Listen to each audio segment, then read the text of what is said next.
Hello, my cute white lilies. Hope you're doing well. I know you guys are missing me and missing our Akshar and Trishvika. So let's get started the next chapter of Two Souls Written in Scars.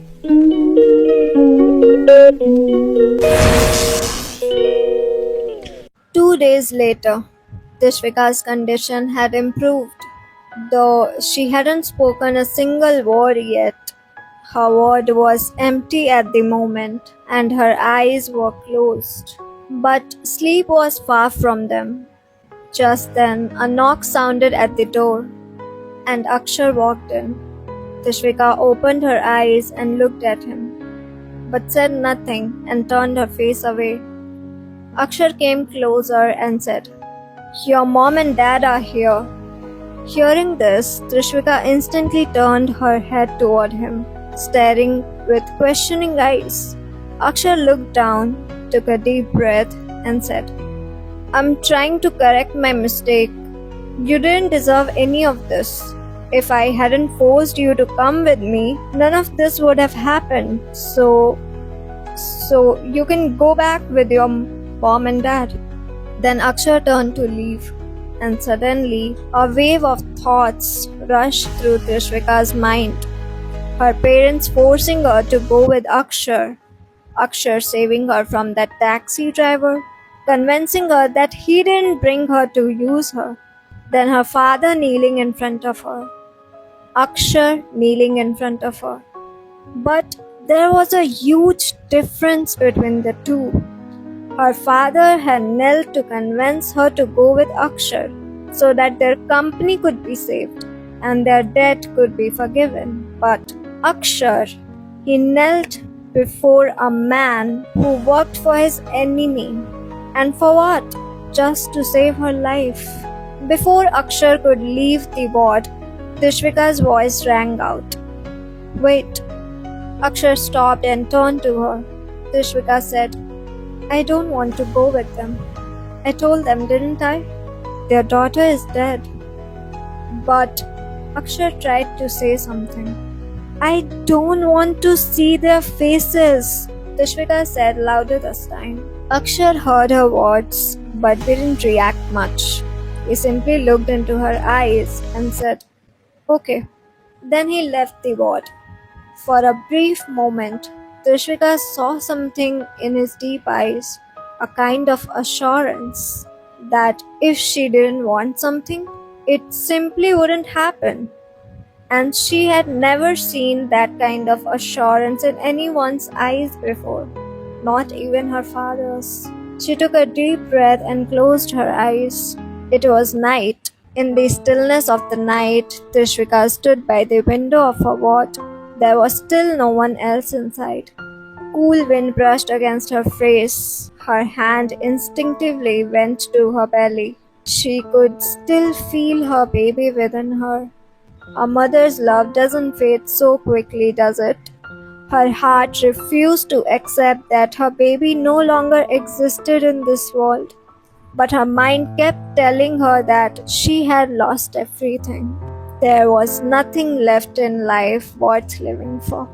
Her thoughts rewound to the very beginning. If Devyansh hadn't betrayed her, if he'd stayed by her side, their baby would have still been alive, still been safe.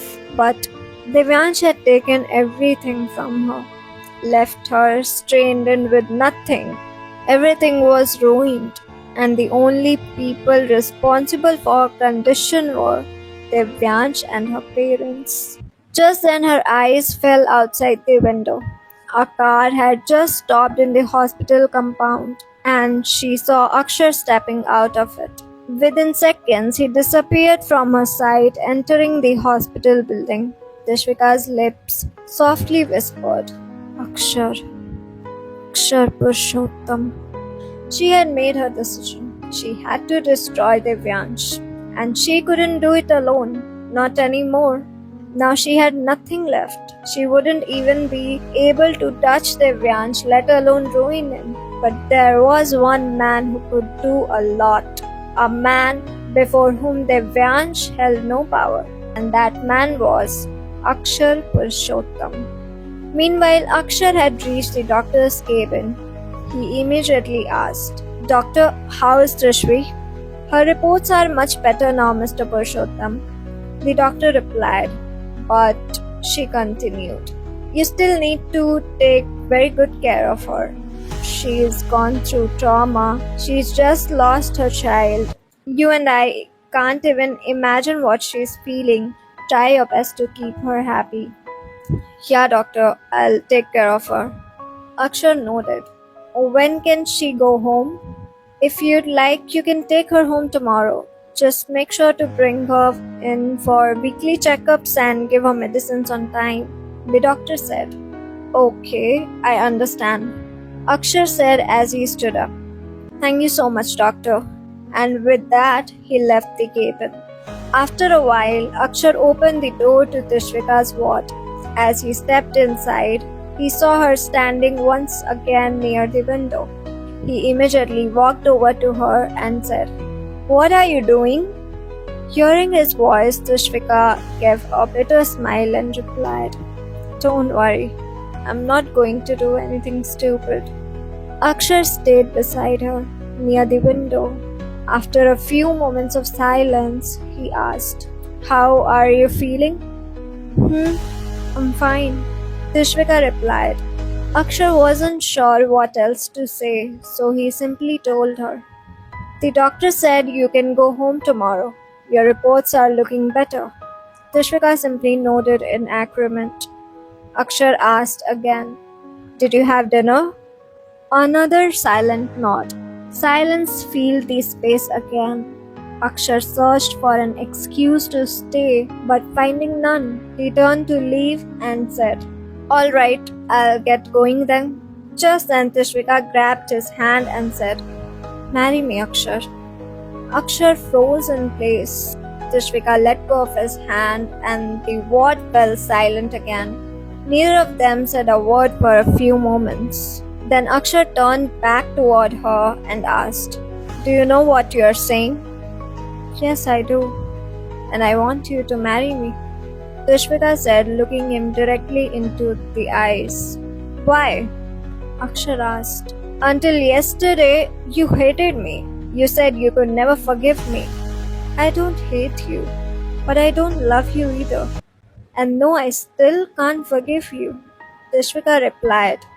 "I don't know who you are, what you do, and why you have kept me with you, but what I do know is that I feel safe with you." Akshar asked, "You have only known me for 2 days. How can you be so sure you're safe with me?" "I don't know. I just am," Trishvika said, averting her gaze. A faint smile played on Akshar's lips. Then he asked, "Why do you want to marry me?" "I won't lie to you," she said. "I want to marry you to take revenge on Divyansh. He destroyed my life. I want to ruin his in return. And for that, I need your help. That's all." Akshar stared at her for a while. It was nearly impossible to find even a trace of joy or the will to live in her eyes anymore. This was the same woman who once lived her life with such passion. And now, what had she become? When Trishvika didn't receive a response for a long time, she assumed Akshar didn't agree to the marriage. And why would he? What would he even gain from it? A divorcee? A woman who just lost her child? A woman who didn't even love him? Someone who wanted to marry him purely for her own reasons. Even she couldn't believe she had asked something like this, something that was so selfish. She said, "If you don't want to marry me, it's okay. It's fine. I won't. Let's get married." Akshar cut her off mid-sentence, leaving Trishvika stunned. You don't have any problem with it?" she asked hesitantly. "You're the one who asked me to marry you, right? So I am marrying you," Akshar replied. "You don't want anything in return?" Trishvika asked. Looking at her with a slight smile, Akshar said, I'll ask when I do. Dishvika felt like there must be some hidden motive behind Akshar's agreement. But then again, she was the one proposing such a huge thing. So even if he had a reason of his own, she figured she had no right to question it. She simply nodded. Akshar turned to leave and said, I'll get the arrangements done. Tishvika responded, turning her face back to the window. Akshar walked out of the ward with a soft smile on his lips. Tonight had become one of the most memorable nights of his life. He hadn't expected Tishvika to ask him to marry her. But when does fate ever go according to plan? Soon morning arrived. Today the doctor had discharged Tishvika. Akshar was with her during the discharge and was now bringing her back to the mansion. The entire drive in the car remained silent. Neither Tishvika nor Akshar said a word. In fact, ever since last night, not a single conversation had taken place between them. After a while, the car came to a halt in front of the mansion. Tishvika felt nervous, terrified even, to step back inside. But not a single trace of fear showed on her face. She was still contemplating stepping out when the car door opened and Akshar stood before her. She glanced once at the mansion, then at Akshar, and then she got down from the car and walked inside. The moment she stepped in, her eyes widened in surprise. Just a couple of nights ago, this place was filled with dead bodies. The entire mansion was torn apart, covered in blood, broken things scattered everywhere. But now, it looked completely renovated, as if someone had freshly restored it. Could this really be possible in just 2 days? By now, Tishvika had begun to understand that Akshar wasn't some ordinary man. He owned a company, was its president, and clearly had a powerful background. And for her, that was even better because now she could reach Devyansh easily. Tishvika said nothing. Seeing her quiet, Akshar finally broke the silence. I'll come to pick you up in the evening. Be ready. Ready? For what? Tishvika asked. Akshar looked into her eyes and replied, You wanted to get married, didn't you, Your Majesty? So today's our wedding. What? Wedding? Tishvika's eyes widened in shock. Yes, if I remember correctly, you were the one who said last night that you wanted to marry me, Akshar said, raising one eyebrow. I did, yes, but this soon? I said it just last night, Tishvika replied. Why delay a good thing? Akshar muttered under his breath, rubbing his eyebrow with a finger. What did you say? Tishvika couldn't hear clearly and asked. Akshar quickly changed the topic. I said, don't you want to get married? No, Tishvika blurted out, shocked, causing Akshar to stare at her. Realizing how that sounded, she quickly corrected herself. Yes, I do. I just didn't know you'd be this quick. If you don't want to, I'll cancel everything, Akshar said again. No, Tishvika immediately said, then hesitantly added, Let's get married today. Alright then, go to your room. I'll see you in the evening, Akshar said, walking out of the mansion. I've got some work to finish. Okay, Tishvika responded and Akshar left. Akshar may have left, but Tishvika stood there, confused for a moment. What had just happened? Yes, she had said she wanted to marry him, but she never expected him to arrange everything so soon. And she didn't know what came over her either. She just agreed to marry him today without a second thought. She was still lost in her thoughts when a voice pulled her back. Madam, are you all right? Tishvika turned around and saw Kainat standing there. She noticed that Kainat had a bandage wrapped around her head. As soon as she saw her, Tishvika rushed to say, I'm fine. How are you? That night She didn't want to remember that moment. Seeing Kainat laying in a pool of blood that night had filled Trishvika with a kind of fear she never wanted to experience again. Kainat smiled and said, That night, someone hit me on the head and I passed out. But I'm fine now, madam. Thank God. Trishvika sighed in relief. Kainat said, Come, madam, I'll walk you to your room. No, I'll go on my own. Trishvika smiled and walked upstairs. She went upstairs and opened the door to her room. As she stepped inside, she saw a beautiful pastel pink bridal lehenga laid out on the bed. Trishvika walked closer and gently touched the lehenga. The moment she recognized it, tears welled up in her eyes. This was exactly the kind of lehenga she had always dreamed of wearing on her wedding day. She had always loved light colors and wanted something different for that special day. 3 years ago, when she had gone to choose her bridal outfit, she had liked one just like this in a store. But Omika ji and Abhigyan ji had forced her to buy a red bridal lehenga instead. That day, her heart had shattered. With heavy steps and a heavier heart, she had returned home with that red lehenga. But today, seeing the lehenga in the exact same color placed on her bed, Trishvika couldn't hold back her emotions. Wiping away her tears, she whispered to herself, Who are you really? Who are you, Akshay Purushottam? How do you know me so well? She then walked over to the window in her room. Just a few days ago, when she had entered this space, she had never imagined that one day she would ask Akshay to marry her, or that he would actually become her husband. How quickly everything can change. In just a few moments, an entire life can flip upside down, and her life was the living proof of it.